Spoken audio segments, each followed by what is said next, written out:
अस्सलाम वालेकुम students, welcome back to my YouTube channel.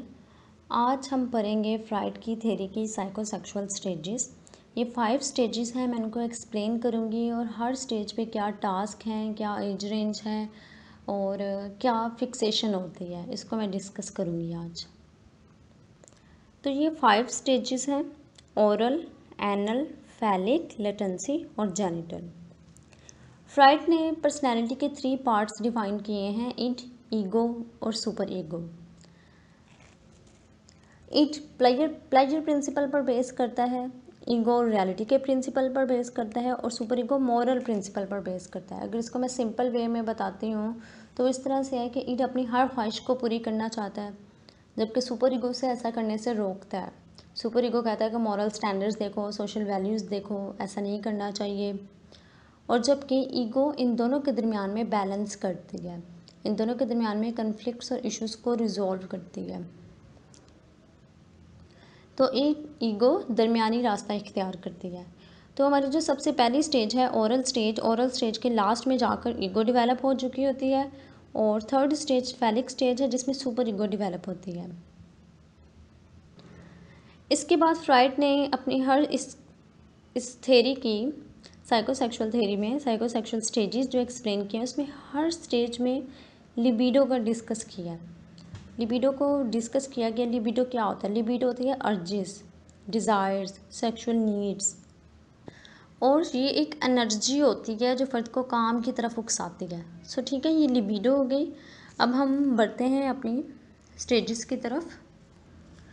तो सबसे पहली स्टेज ओरल स्टेज है और इसकी age range birth to 1 years है और इसमें बच्चा जितनी भी एक्टिविटीज़ परफॉर्म करता है वो सब के सब माउथ के साथ एसोसिएटेड होती हैं।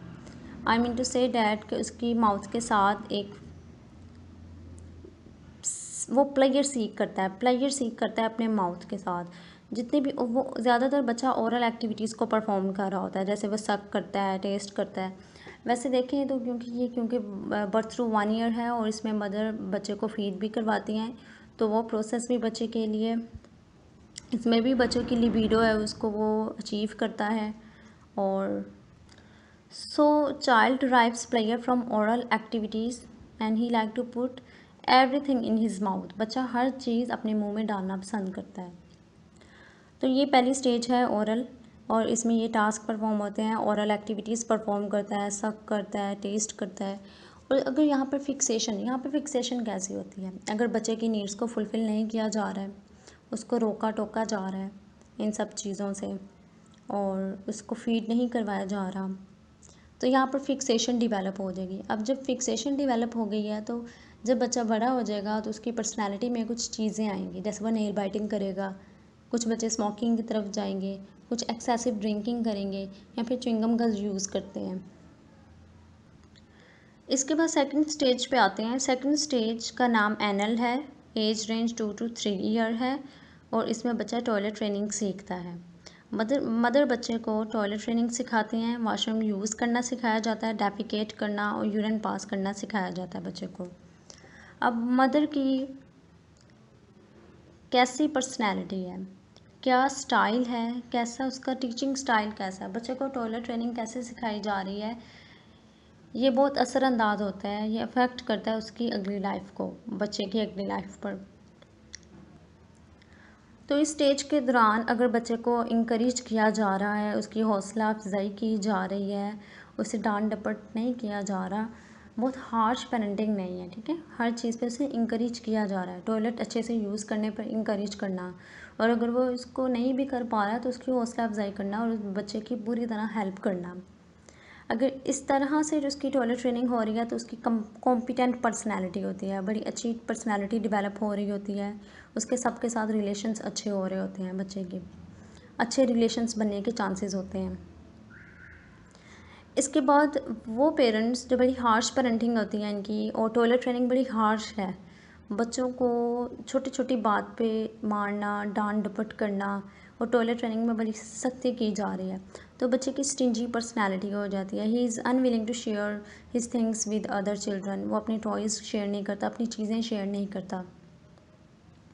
उसके अलावा इसमें इनमें कंपल्जन्स देखने में आता है। ये लाइन अप करते हैं चीज़ों को, बहुत ऑर्डर में रखेंगे, अरेंज करके रखेंगे, ठीक है। तो ये चीज़ें देखने में मिलती हैं इनमें।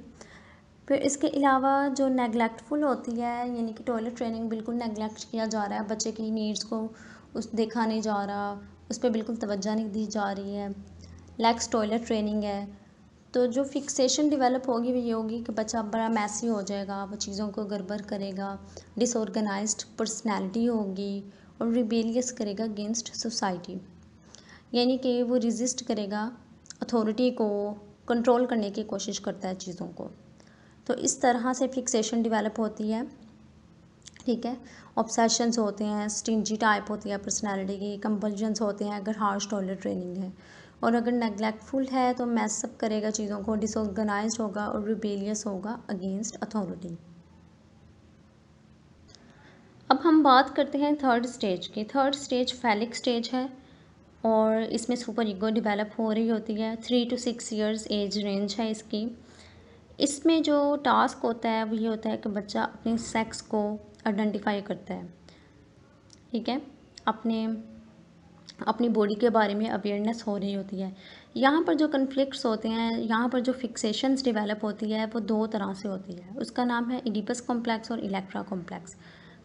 सबसे पहले इडिपस कॉम्प्लेक्स की बात करते हैं। इडिपस कॉम्प्लेक्स में ये है कि बॉयज़ अपने मदर के साथ ज़्यादा अट्रैक्टेड होते हैं, उनके साथ ज़्यादा अटैच्ड होते हैं, उनकी तरफ अट्रैक्शन ज़्यादा होती है और उनकी ये डिज़ायर होती है कि फ़ादर को रास्ते से हटाया जाए, ठीक है, फ़ादर को एलिमिनेट किया जाए किसी तरह, लेकिन वो इस तरह नहीं कर सकते हैं। बस अपने मदर के साथ बहुत ज़्यादा अट्रैक्शन होती है बॉयज़ की, तो इसको फ्राइड ने इडिपस कॉम्प्लेक्स का नाम दिया है। इसके बाद जो यही फिक्सेशन अगर गर्ल्स में देखी जा रही है, जिसको यूंग ने फ्राइड ने ये कंसेप्ट को इंट्रोड्यूस नहीं करवाया था इलेक्ट्रा कॉम्प्लेक्स को, इडिपस कॉम्प्लेक्स पर फ्राइड ने काम किया था और यूंग ने जो कंसेप्ट इंट्रोड्यूस करवाया वो इलेक्ट्रा कॉम्प्लेक्स है। अगर इस स्टेज में सेक्सुअल आइडेंटिटी के रिलेटेड फिक्सेशंस डेवलप होती हैं गर्ल्स में, तो उसका नाम इलेक्ट्रा कॉम्प्लेक्स है और गर्ल्स ज़्यादा अट्रैक्टेड होती हैं, ज़्यादा अटैच्ड हो जाती हैं अपने फादर के साथ, ठीक है। अगर बॉयज़ अपनी मदर के साथ अटैच्ड हों तो इडिपस कॉम्प्लेक्स, और अगर गर्ल्स अपने फादर के साथ अटैच्ड हों तो इलेक्ट्रा कॉम्प्लेक्स है, ठीक है। इसके बाद इसके अलावा ये जो फिक्सेशंस हैं ये लेटर लाइफ में क्या चेंजेस लेकर आती हैं, उसमें यह है कि सेक्सुअल आइडेंटिटी से रिलेटेड है, तो कंफ्यूज्ड सेक्सुअल आइडेंटिटी होती है और सेक्सुअल डिसफंक्शंस और होमोसेक्सुअलिटी के इश्यूज आते हैं इनको लेटर लाइफ में। इसके बाद फोर्थ स्टेज है लेटेंसी, इसका नाम है, और एज रेंज 6 टू प्यूबर्टी है। और लेटेंसी ये वो स्टेज होती है जिसमें लिबिडो सप्रेस्ड होती है, लिबिडो दब जाती है, क्योंकि ये स्कूल एज है, बच्चा स्कूल जाना स्टार्ट कर देते हैं, तो इसमें जितनी भी जो बच्चों की जो सेक्सुअल एनर्जी है वो कन्वर्ट हो रही होती है लाइफ स्किल्स की तरफ, यानी कि वो सेक्सुअल एनर्जी दब जाती है, लिबिडो दब जाती है और फोकस होता है लाइफ स्किल्स को डेवलप करने में। सोशल नॉर्म, सोशल स्टैंडर्ड्स को फ़र्क देखता है। जैसे स्कूल को अगर देखा जाए तो स्कूल में बच्चे डिफरेंट टास्क परफॉर्म करते हैं, डिफरेंट गेम्स में हिस्सा लेते हैं, प्ले में हिस्सा लेते हैं, और इसके अलावा इनमें सोशल वैल्यूज़ जो हैं उनको भी आइडेंटिफाई करना होता है बच्चों ने। तो इस एज में क्या होता है लेटेंसी में, वो सेम सेक्स पेयर के साथ ज़्यादातर टाइम स्पेंड करते हैं, सेम जेंडर के साथ, गर्ल्स गर्ल्स के साथ टाइम स्पेंड करती हैं, गर्ल्स गर्ल्स के साथ खेलती हैं और बॉयज़ बॉयज़ के साथ। तो लेटेंसी में सेम सेक्स पेयर के साथ ही इंटरेक्शन होती है, ठीक है, उनके साथ अटैचमेंट होती है। यहाँ पर जो फिक्सेशन देखने में मिलती है वो ऐसा नहीं है, लेकिन जो लेटर लाइफ में प्रॉब्लम्स करते हैं वो ये हैं कि कॉन्फिडेंस लो हो जाता है, जो इस एज में अच्छा परफॉर्म नहीं कर पाते हैं, और जो इस एज में अच्छा परफॉर्म नहीं कर पाए उनकी कम्युनिकेशन स्किल्स भी पुअर होती हैं। तो यही फिक्सेशंस हैं यहाँ की। लास्ट स्टेज जेनिटल स्टेज है जो प्यूबर्टी से डेथ तक चलती है, और जेनिटल स्टेज वो स्टेज होती है जिसमें लिबिडो दोबारा से एक्टिव होता है इस स्टेज में। और इस स्टेज में, जेनिटल स्टेज में, लेटेंसी में हमने पढ़ा था कि सेम सेक्स पेयर के साथ अट्रैक्शन होती है, जबकि जेनिटल स्टेज ये लास्ट स्टेज है और इसमें ऑपोजिट सेक्स पेयर के साथ अट्रैक्शन होती है फ़र्द की, जैसे कि गर्ल्स की बॉयज़ के साथ और बॉयज़ की गर्ल्स के साथ।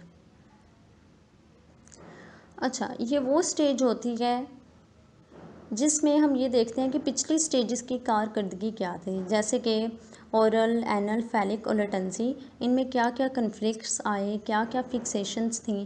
क्योंकि यहाँ पे जितने भी जो कन्फ्लिक्ट्स आ रहे हैं, जो प्रॉब्लम्स आ रही हैं, वो सब की सब ना लास्ट स्टेज में जाकर उस पर असरअंदाज होती हैं, उस पर अफेक्टेड होती हैं। ठीक है, इसमें क्योंकि ईगो और सुपर ईगो भी डेवलप हो चुकी होती है यहाँ तक, तो इन सब की डेवलपमेंट भी बहुत इम्पैक्ट करती है इन सब चीज़ों को। तो पिछली स्टेजेस कैसे असरअंदाज होती हैं वो देखते हैं। अब यहाँ पे देखें, ये 3 मैंने इसमें कॉलम बनाए हुए हैं। पहला शख्स वो है जिसकी ईगो बड़ी स्ट्रॉन्ग है। ठीक है, ईगो क्योंकि जो कि ओरल स्टेज में डेवलप हो चुकी होती है, स्टार्ट से ही बच्चे में डेवलप हो गई है। अब वो बच्चा जिसकी ईगो स्ट्रॉन्ग है और कोई ट्रोमेटिक एक्सपीरियंस भी नहीं उसने लाइफ में देखा, और वो डिसिप्लिन पर्सन है। ठीक है, और सारी स्टेजेस में उसमें किसी भी स्टेज में कोई फिक्सेशन नहीं है, तो उसका बड़ा लविंग रिलेशनशिप होगा अपने पार्टनर के साथ, अपने स्पाउस के साथ। दूसरा वो शख्स है जिसकी सुपर ईगो स्ट्रॉन्ग है। ठीक है, सुपर ईगो स्ट्रॉन्ग है। सुपर ईगो वो जो कि मॉरल प्रिंसिपल पर बेस करती है और जो सोशल नॉर्म्स को, रूल्स को, रेगुलेशंस को बहुत देखती है। अब इसमें क्योंकि ये सुपर ईगो ज़्यादा स्ट्रॉन्ग है ना, सुपर ईगो के ज़्यादा स्ट्रॉन्ग होने से क्या होगा कि फिर अपने रूल्स को, सोसाइटी के नॉर्म्स को ज़्यादा फॉलो करेगा। ठीक है, वो अथॉरिटीज़ को ज़्यादा फॉलो करेगा, अपने डिज़ायर्स उनको दबाएगा। तो यहाँ पर जो फिक्सेशन डेवलप होगी जेनिटल स्टेज में, वो परवर्जन होगी। परवर्जन होता है कि अब नॉर्मल बिहेवियर होता है सेक्सुअलिटी में। ठीक है, अब नॉर्मल सेक्सुअल बिहेवियर होता है। लास्ट पे जो मैंने यहाँ पे लिखा हुआ है वो ये है कि वीक ईगो और वीक सुपर ईगो। अच्छा, वो शख्स जिसकी ईगो वीक है, ठीक है, ईगो जिसने बैलेंस करना होता है ईगो और सुपर ईगो की डिमांड्स को, जो इन दोनों के दरमियान में कन्फ्लिक्ट्स को रिजॉल्व करते हैं, वो खुद वीक है। ईगो अगर वीक है और सुपर ईगो भी वीक है, तो यहाँ पर पर्सनालिटी का कौन सा कंपोनेंट है, कौन सा पार्ट है जो ज़्यादा स्ट्रॉन्ग होगा? ईड। ईड ज़्यादा स्ट्रॉन्ग होगा क्योंकि वो प्लायर प्रिंसिपल पर काम करता है, इसीलिए ईड ये चाहेगा कि अपनी हर ख्वाहिश को पूरा कर सके। अब यहाँ पर वो शख्स जिसकी ईगो भी वीक है, जिसकी सुपर ईगो भी वीक है, उसकी ईड ज़्यादा स्ट्रॉन्ग होगी और वो अपनी हर एनर्जी को, हर नेगेटिव एनर्जी को, हर सेक्सुअल नीड्स को वो फुलफ़िल करना चाहेगा, वो सोशल नॉर्म्स को नहीं देखेगा। ठीक है, तो ऐसे शख्स इगोइस्टिक होते हैं और सोशियोपैथिक पर्सनैलिटी होती है इनकी, यानी कि वो गिल्टी फील नहीं करते। अगर कुछ बुरा भी कर रहे हैं, रूल्स को ब्रेक डाउन कर रहे हैं, तो उन्हें कोई गिल्टी फील नहीं होता। तो ये थी हमारी फ्राइड की psychosexual stages, oral, anal, phallic, latency और जेनिटल्स। तो इन सबको मैंने डिस्कस किया है। इसके अलावा मैंने ईगो और सुपर ईगो पे अलहदा वीडियो बनाई हुई है, आप वहाँ पे जाके देख सकते हैं। So if you like this video, like it and subscribe my channel. अल्लाह हाफिज़।